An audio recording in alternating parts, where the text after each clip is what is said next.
Hey everyone, welcome back to LinguaNova. I am Maya, and today, we have a really special episode, because right now, the whole world is talking about one thing.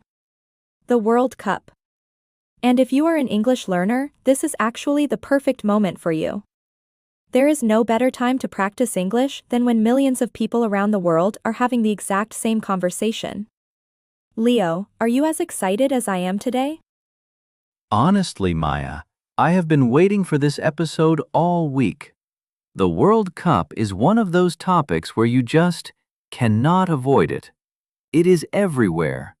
On social media, at work, at school, in cafes, on the street. And if you do not have the vocabulary to join that conversation in English, you feel completely left out. So yes, very excited. Exactly. And that is exactly what we are going to fix today. By the end of this episode, you are going to know all the words and phrases you need to talk about the World Cup naturally in English. Not textbook English. Real English, the kind you actually hear from native speakers. We are going to teach you vocabulary, explain how the tournament works, talk about the expressions real fans use, and at the end, we have a full practice conversation so you can hear everything come together. So, let's get into it.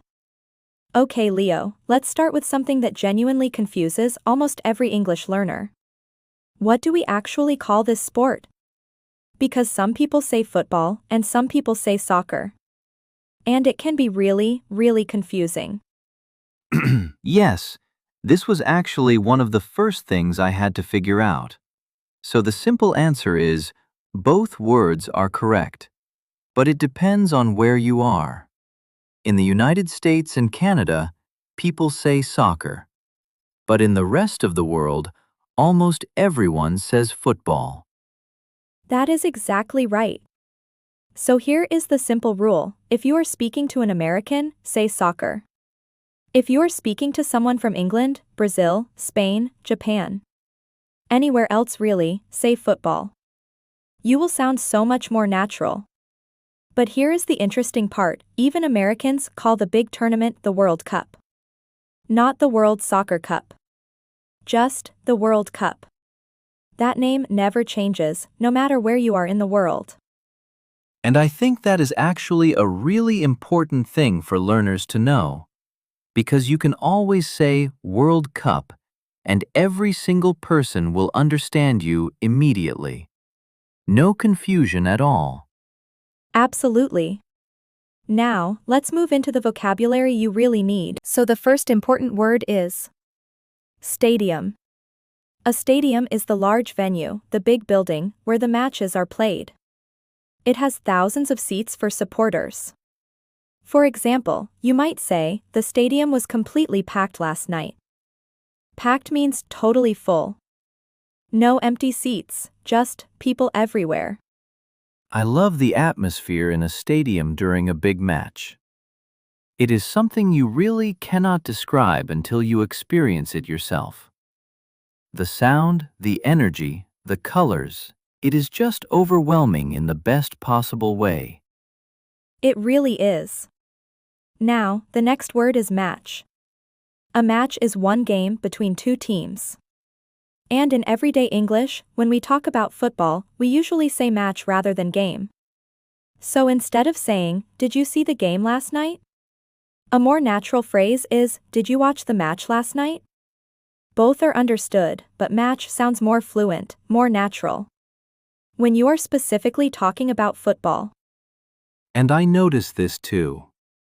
Native speakers almost always say match. You rarely hear them say game when they are talking about football specifically. Once I made that switch, I felt so much more confident. Exactly. Now, here is one that is really important. And it is also one of the most common mistakes English learners make. When a player puts the ball in the net, what do we say? We say, they scored a goal. Score a goal. Not made a goal, not did a goal. Always, scored a goal. For example, Ronaldo scored a brilliant goal in the second half. Or, she scored the winning goal with just 2 minutes left. The verb is always score. I made this mistake so many times when I was learning. I kept saying he made a goal, and my English-speaking friends would always correct me. It sounds so simple now, but at the time I genuinely had no idea. Nobody told me. And that is completely normal. These are exactly the kinds of things that textbooks skip over. They teach you individual words, but not how to use them together naturally. So let's keep going.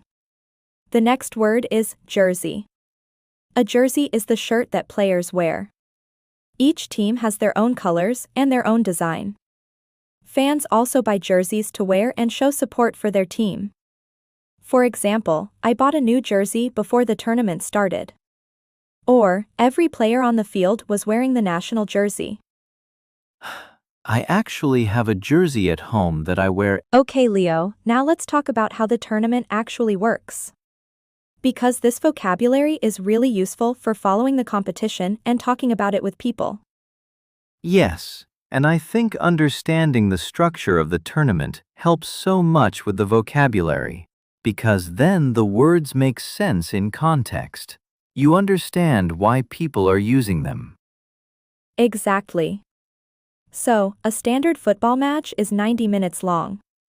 It is split into two halves of 45 minutes each. The first half and the second half. Between them, there is a break called halftime. During halftime, the players rest, the coaches give their instructions, and fans discuss what they just watched. You can use this in a sentence like, "We were losing 2-0 at halftime. But we completely came back in the second half." Halftime conversations are honestly some of the best conversations. Everyone suddenly becomes a football expert. Everyone knows exactly what the team is doing wrong and how to fix it. So true. Now, what happens if both teams have the same score at the end of 90 minutes? In the group stage of the World Cup, the match can end in a draw. A draw means both teams finish with equal scores. Nobody wins, and nobody loses. For example, the match ended in a 1-all draw, or it was a goalless draw, which means the score was 0-0. No goals at all. And goalless draw is such a specific phrase. I remember hearing it for the first time and thinking, that is a strange way to say 0-0. But now it sounds completely normal to me. Language is funny like that. The more you hear something, the more natural it becomes. Now, later in the tournament, we enter what is called the knockout rounds. In these rounds, every match must have a winner. No draws allowed. So if the score is still equal after 90 minutes, the teams play extra time. Extra time is so stressful to watch. It is an extra 30 minutes on top of the 90. Everyone on the field is already exhausted, and the pressure is just enormous. Every single touch of the ball feels huge. And if after extra time the score is still level, still equal, then we get to what I think is the most dramatic moment in all of sport. The penalty shootout. Leo, how do you honestly feel about penalty shootouts? I cannot watch. I genuinely have to look away from the screen. My heart rate goes up, my hands start shaking. It is completely irrational, but I cannot. So the people who love and support a team are called fans or supporters. These two words mean exactly the same thing. You can say, I am a big fan of Brazil, or Brazil supporters are known for their incredible energy. Both are perfectly natural. And the energy of football supporters, especially at the World Cup, is just something else entirely. The singing, the chanting, the colors. It is a celebration as much as it is a sport. Exactly. And there are some great expressions fans use when they are watching a match. One very common one is, "We are through." If your team wins a match and advances to the next round, you say, "We are through to the next round." For example, "We are through to the quarterfinals." It means your team has qualified, they will continue in the tournament. And the opposite, when a team loses and has to leave the tournament, we say they have been eliminated. Or more casually, they are out. Brazil is out. England is out. Simple, direct, a little heartbreaking. Yes, eliminated is the more formal word. Out is the casual, everyday way. Another great expression is under pressure. When a team is in a difficult situation, struggling, you say they are under pressure. For example, the goalkeeper was under enormous pressure during the shootout. Or, the team is under pressure to win this match or they go home. I also hear people say, the team needs a result. That is another really common football expression. It means they need to win or at least get a draw to stay in the competition. The team needs a result. Great one, the team needs a result. Very natural, very common. And when something exciting happens during a match, what do fans actually do? They cheer, they celebrate, they jump up. If a goal is scored, people shout, hug strangers, spill their drinks. And sometimes they chant together as a group. Chanting is when all the supporters sing or shout the same words at the same time. When 80,000 people are chanting together, it is just incredible. And when your team scores a goal, you might hear English fans shout, "Get in," which is a very British expression of pure excitement. Or just, "Yes," or, "Come on." These are all completely natural reactions you would hear watching a match with English speakers. Cup in English. These are the sentences native speakers say all the time. And knowing them will make you sound genuinely fluent. This is my favorite part. Because this is where you move from just knowing words to actually sounding like you belong in the conversation. Exactly. So, the first phrase is, did you catch the match last night? Native speakers often say catch instead of watch when talking about a match on TV. Did you catch the match? It means, did you manage to see it? Did you watch it? I love this one. Because I remember the first time someone asked me, "Did you catch the game?" And I genuinely thought they were asking if I caught something with my hands. Language is full of those moments when you are learning. It really is. Okay, the next phrase is, what a game that was. You say this after an exciting or dramatic match. What a game that was. It means the match was extraordinary, something special. You can also say, what a match, or what a night. You can also say, it had everything. I heard an English commentator say that recently. He said, that match had everything. Goals, red cards, extra time, penalties. It had everything. And I thought, that is such a natural and expressive way to describe a game. I love that, it had everything. We will definitely use that one. Another really common phrase is, they deserve to win. Or the opposite, they did not deserve to lose. These phrases are about fairness, about whether the result actually reflected how well the teams played. You might say, honestly, they deserved to win, they were the better team all night. Or, they got lucky. Meaning the team won, but maybe did not play well enough to actually deserve it. They just got lucky with a late goal or a controversial referee decision. Great. And one more important phrase.